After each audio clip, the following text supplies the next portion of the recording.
ఈరోజు మన కిచెన్లో చూపించే రెసిపీ చికెన్ వేపుడు. ఈ చికెన్ వేపుడుని చిన్నపిల్లలకు చేసి పెడితే కడుపు నిండా అన్నం తింటారు. ఈ వేపుడు తినడానికి చాలా రుచిగా ఉంటుంది. ఈ వేపుడుని మామూలుగా స్నాక్స్గా కూడా తినేయవచ్చు. మరి ప్రాసెస్లోకి వెళ్దాం. Welcome to Naveenaraj kitchen, taste the delicious food.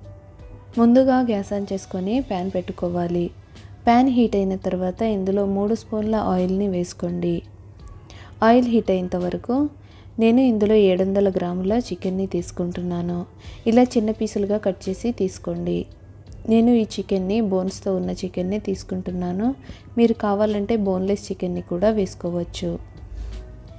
ఈ చికెన్ని ఆయిల్లో వేసుకోండి. ఆయిల్లో వేసిన తర్వాత మొత్తం ఒకసారి ఇలా కలుపుకోండి.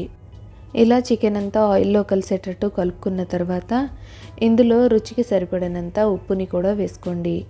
ఈ స్టేజ్లో ఉప్పు వేసుకోవడం వల్ల చికెన్ త్వరగా కుక్ అవుతుంది. అలాగే చికెన్కి మంచి టేస్ట్ వస్తుంది. సప్పగా లేకుండా ఉప్పుగా చాలా బాగుంటుంది. దీనికి మూత వేసుకొని ఒక 10 నిమిషాలు కుక్ చేసుకోవాలి. 10 నిమిషాల తర్వాత మూత తీసి చూస్తే చికెన్లోంచి వాటర్ అంతా బయటికి వచ్చి ఎంత బాగా కుక్ అయింది కదా. ఇలానే మధ్య మధ్యలో కదుపుకుంటూ కుక్ చేసుకోవాలి. మరొక 5 నిమిషాల తర్వాత మూత తీసి చూస్తే కొంచెం నీళ్లు దగ్గర పడ్డాయి కదా. ఇలా నీళ్లు కొంచెం దగ్గర పడి చికెన్ కొంచెం ఉడికిన తర్వాత ఇందులో 1 స్పూన్ అల్లం వెల్లుల్లి పేస్ట్ని కూడా వేసుకొని కలుపుకోవాలి. అల్లం వెల్లుల్లి పేస్ట్ పచ్చివాసన పోయేంత వరకు ఇలా కలుపుకుంటూ కుక్ చేసుకోవాలి. అల్లం వెల్లుల్లి పేస్ట్ పచ్చివాసన పోయిన తర్వాత ఇందులో 1/2 స్పూన్ పసుపుని కూడా వేసుకోవాలి. పసుపు మొత్తం చికెన్లో కలిసేటట్టు కలుపుకోవాలి.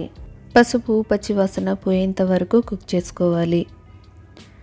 తర్వాత ఇందులోనే 3 పచ్చిమిర్చిలను కూడా యాడ్ చేసుకోండి.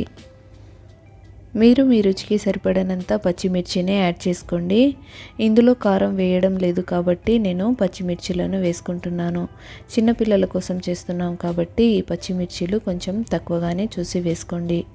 ఇందులోనే చికెన్ మసాలాను 1 స్పూన్ వేసుకుంటున్నాను.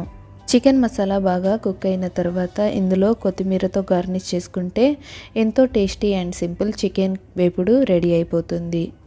ఈ చికెన్ వేపుడుని రైస్తో, పుల్కాతో, పూరితో దేంతో అయినా తినొచ్చు. చాలా రుచిగా ఉంటుంది. తక్కువ టైంలో అయిపోతుంది. పిల్లలు మరీ ఇష్టంగా తింటారు.